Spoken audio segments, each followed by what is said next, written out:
Maharashtra diaries में आज हम बात करेंगे 2008 मालेगांव बम धमाके मामले में पूर्व एटीएस अधिकारी महबूब मुजावर के खुलासे की, जिसमें उन्होंने कहा है कि परमवीर सिंह ने उन्हें आरएसएस प्रमुख मोहन भागवत को इस मामले में गिरफ्तार करने के लिए कहा था। इसके अलावा बात करेंगे मुंबई के कबूतर खानों की, जिसको लेकर बॉम्बे हाई कोर्ट ने एक आदेश दिया है, जिसमें कहा गया है कि कबूतरों को दाना डालने पर एफआईआर की जाएगी। इसके अलावा बात करेंगे महाराष्ट्र के मंत्री माणिकराव ठाकरे की, जो सदन में रमी खेलने के कथित वीडियो के मामले में विवादों में आ गए थे। अब उन पर एक्शन लेते हुए उनका मंत्रालय बदल दिया गया है। चलिए विस्तार से इन तीनों खबरों पर चर्चा करते हैं। नमस्कार, आप देख रहे हैं लोकमत हिंदी। मेरा नाम है सुनील।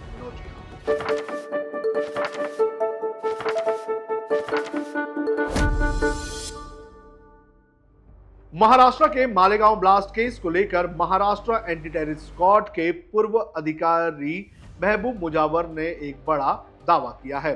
उन्होंने मीडिया चैनल से बात करते हुए कहा है कि मुझे उस वक्त आरएसएस प्रमुख मोहन भागवत को गिरफ्तार करने के आदेश दिए गए थे। उन्होंने मीडिया से बात करते हुए कहा कि भगवा आतंकवाद को स्थापित करने के लिए मोहन भागवत की गिरफ्तारी का दबाव बनाया गया था। मेरे पास इस दावे के दस्तावेज मौजूद है। अब इस मामले में 7 आरोपियों को बरी कर दिया गया है। इससे एटीएस के फर्जी कामों का पर्दाफाश हो चुका है। मुजावर ने दावा किया है कि कोई भगवा आतंकवाद नहीं था, सब कुछ फर्जी था। मैं किसी के पीछे नहीं गया क्योंकि मुझे वास्तविकता पता थी। मोहन भागवत जैसे व्यक्तियों को पकड़ना मेरी क्षमता से बाहर था। मुजावर ने कहा कि इस फैसले ने एक फर्जी अधिकारी की फर्जी जांच को उजागर कर दिया गया है। मैं ये नहीं कह सकता कि एटीएस ने तब क्या जांच की और अब क्या की, लेकिन मुझे राम कलसागरा, संदीप डांगे, दिलीप पाटीदार और आरएसएस प्रमुख मोहन भागवत जैसी हस्तियों के बारे में कुछ गोपनीय आदेश दिए गए थे। ये सभी आदेश ऐसे नहीं थे जिनका पालन किया जा सके। अब बात करते हैं मुंबई के कबूतर खानों की। कबूतरों को दाना डालने वाले लोगों के लिए ये एक बुरी खबर है। बॉम्बे हाई कोर्ट ने बुधवार को कबूतरों के झुंड को दाना डालने वालों के खिलाफ एफआईआर दर्ज करने के निर्देश दिए हैं। कोर्ट ने कबूतरों के झुंड को दाना डालने को सार्वजनिक परेशानी उत्पन्न करने वाला काम बताया है। दरअसल बॉम्बे हाई कोर्ट के न्यायमूर्ति जीएस कुलकर्णी और न्यायमूर्ति आरिफ डॉक्टर की पीठ ने सुनवाई के दौरान ये बातें कही। पशु प्रेमियों के एक समूह द्वारा दायर याचिका पर सुनवाई करते हुए कोर्ट ने कहा कि ये मामला जन स्वास्थ्य से जुड़ा हुआ है और ये सभी आयु के लोगों के स्वास्थ्य के लिए गंभीर और संभावित खतरा है। कोर्ट ने इस महीने की शुरुआत में ही बीएमसी द्वारा महानगर क्षेत्र में किसी भी पुराने कबूतर खाने को गिराने पर रोक लगाने का आदेश दिया था। हालांकि कोर्ट ने यह भी कहा था कि इन पक्षियों के लिए दाना डालने की मंजूरी नहीं दी जा सकती है। कोर्ट ने बुधवार को हुई सुनवाई में कहा कि बिना मंजूरी के लोग कबूतर खाने में दाना डालना नहीं जारी रख सकते हैं। कोर्ट ने कहा कि ये स्थिति अब कानून की घोर अवहेलना की उभरती स्थिति से और भी जटिल हो गई है।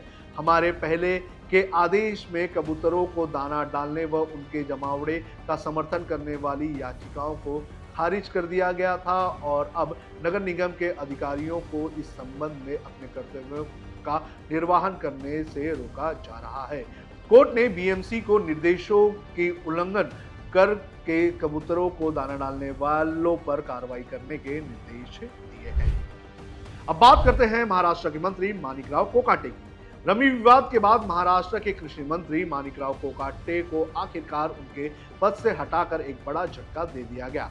रमी खेलने के वीडियो वायरल होने के बाद उप मुख्यमंत्री एवं एनसीपी प्रमुख अजित पवार ने गुरुवार को कोकाटे से कृषि विभाग वापस लेकर उन्हें खेल एवं युवक कल्याण, अल्पसंख्यक विकास और वक्फ विभाग सौंप दिया है। वहीं एनसीपी मंत्री दत्तात्रेय भरने को अब कृषि विभाग की जिम्मेदारी दी गई है। एनसीपी सूत्रों के अनुसार ये फेरबदल कोकाटे के लिए एक बड़ी डिमोशन मानी जा रही है, लेकिन उन्होंने अजित पवार से मंगलवार को मुलाकात कर माफी मांगी और भविष्य में ऐसी गलती न दोहराने का भरोसा दिलाकर मंत्रिमंडल में अपनी जगह बचा ली। आपको बता दें कि कोकाटे अपने विवादित बयानों और बेतुकी टिप्पणियों के लिए पहले भी चर्चा में रहे हैं। इस बार जब राज्य का विधानसभा चल रहा था तो विधानसभा के भीतर कथित रूप से रम्मी खेलते हुए उनका एक वीडियो वायरल हुआ था, तो उस वक्त सरकार की छवि खराब होने का मामला उठा था।